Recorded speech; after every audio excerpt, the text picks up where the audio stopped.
I stared at my phone in disbelief as the hotel manager's words sank in. Mrs. Foster, we found your children alone in the room.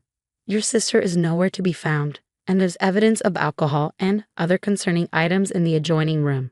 My name is Olivia Foster, and I'm a 34-year-old emergency room nurse. Just 12 hours ago, I've been called in for an urgent surgery case, leaving my 3 kids, Jake 11, Emma 9, and Lucy 7, in the care of my stepsister, Madison.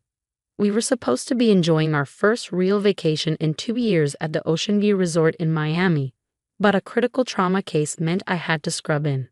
I can watch them, Madison had insisted, flipping her perfectly styled hair. We'll have a movie night, order room service. It'll be fun. You go save lives, sis. I'd hesitated. Madison was 24 and more interested in her social media following than actual responsibility. But I had no choice. The hospital needed me, and Madison was family. Your children are safe now, the manager continued, his voice professional but concerned. Security found them when other guests reported noise from the room around midnight. Your oldest, Jake, had apparently been trying to calm his sisters, who were frightened by some rowdy partygoers attempting to enter through the connecting door. My hands gripped the hospital break room table, surgical gloves still dangling from my scrub pocket. I'm leaving right now. Please keep them safe. I'll be there in 20 minutes. I ended the call and immediately dialed Madison. Straight to voicemail, of course. As I rushed to my car, my phone buzzed with a new Instagram notification. My blood ran cold as I saw Madison's latest story. She was dancing on the beach, drink in hand, surrounded by strangers. The timestamp showed it was from just 30 minutes ago. The drive to the hotel was a blur of rage and worry. How could she? I trusted her with my children, the most precious people in my life, and she'd abandoned them to party with strangers. The connecting door detail particularly disturbed me. Had her new friends tried to enter my children's room? I pulled into the hotel parking lot with squealing tires, not even bothering to park properly. The lobby was quiet at this late hour, but the night manager immediately recognized me and led me to the security office. My heart clenched when I saw my 3 children huddled together on a small sofa. "Mommy," Lucy cried, launching herself into my arms. Emma followed quickly, while Jake tried to maintain his preteen composure, but couldn't hide his relief. I held them close, breathing in their familiar scents, fighting back tears. Mrs. Foster, the security chief, stepped forward, his expression grave. "We need—" Madison rolled her eyes, pulling out her phone. "Look how many followers I got tonight. The kids were safe. They had TV and room service. You're just jealous because you never know how to have fun.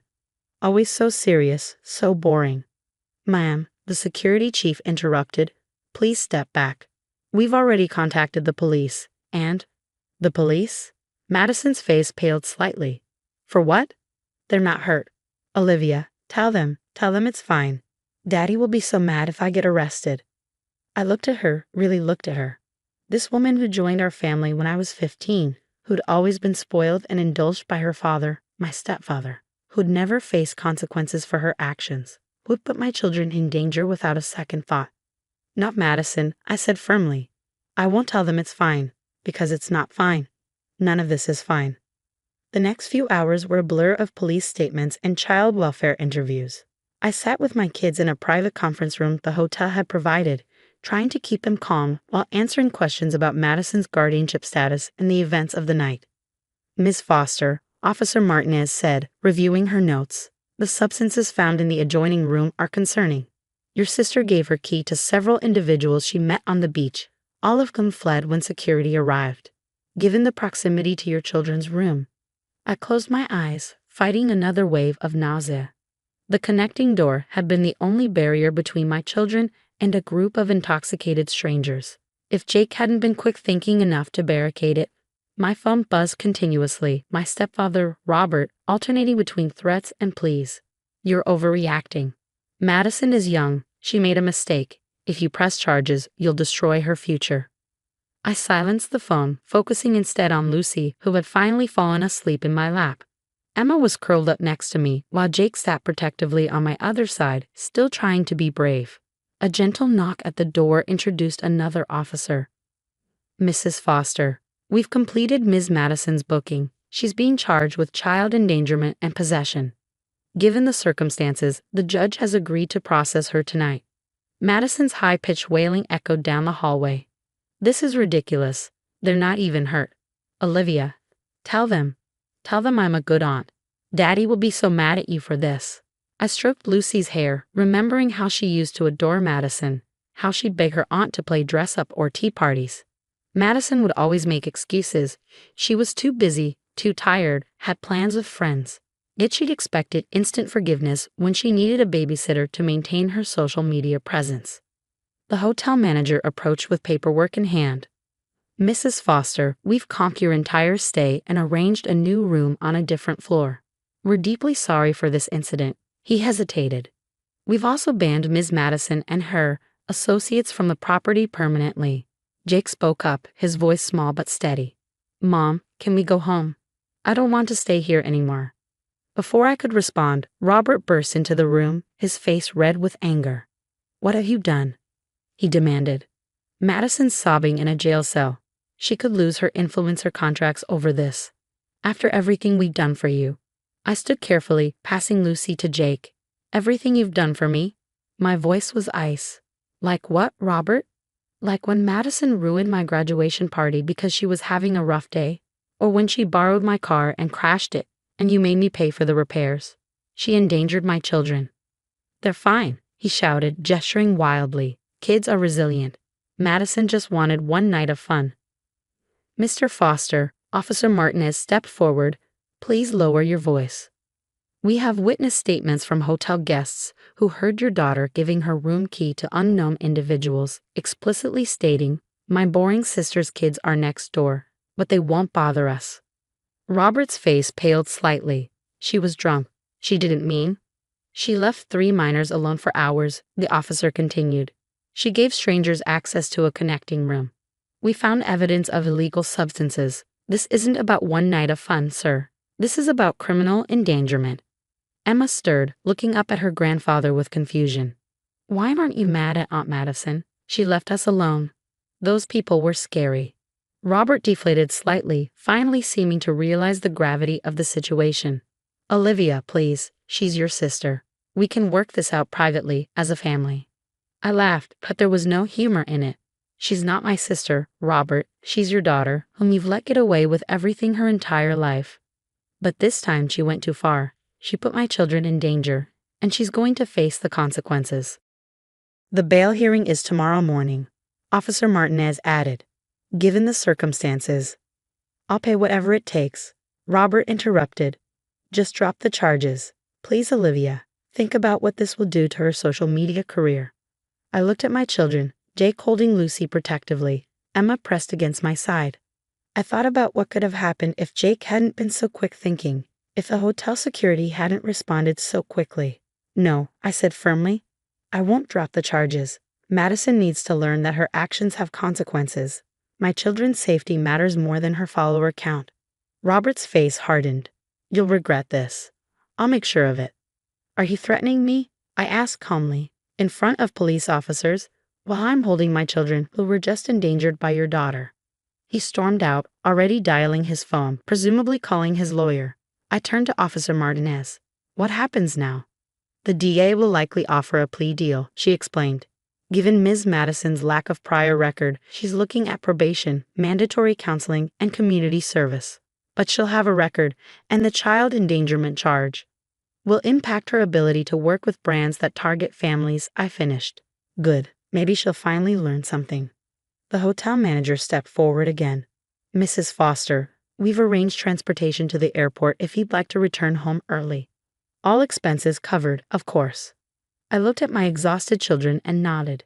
This vacation was over, but more importantly, so was my tolerance for Madison's behavior. No more excuses, no more looking the other way.